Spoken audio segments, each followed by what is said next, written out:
Aujourd'hui, je voulais vous parler de La première gorgée de bière, de Philippe Delerme. C'est un recueil de petites histoires où chaque page nous invite à redécouvrir les petits plaisirs du quotidien.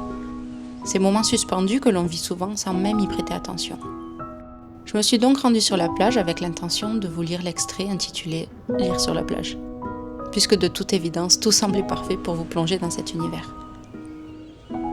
Mais parfois la vie décide pour nous, et elle a une belle façon de nous surprendre. Voici donc un extrait de ce livre qui s'appelle « La pétanque des néophytes ».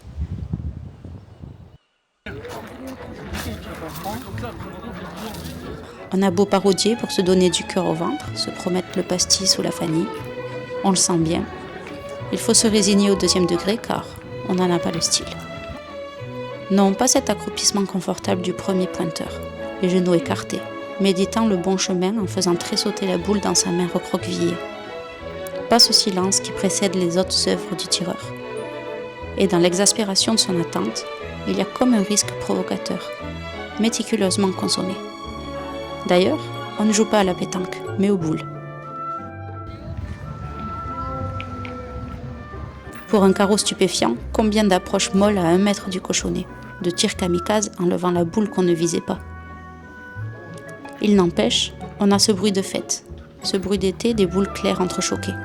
On retrouve des phrases, on retrouve des gestes.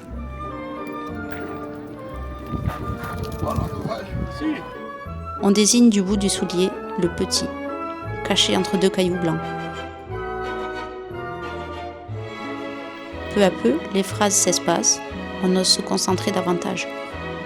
Au lieu d'attendre son tour à côté du cercle, on va se placer au cœur de l'action, près des boules déjà jouées.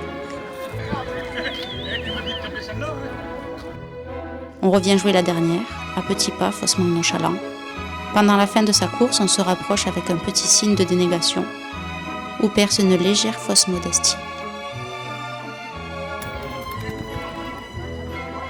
Elle ne prendra pas, mais elle est bien au jeu, Et l'on n'a pas failli. Au début de la partie, on ramassait les boules des autres à l'occasion.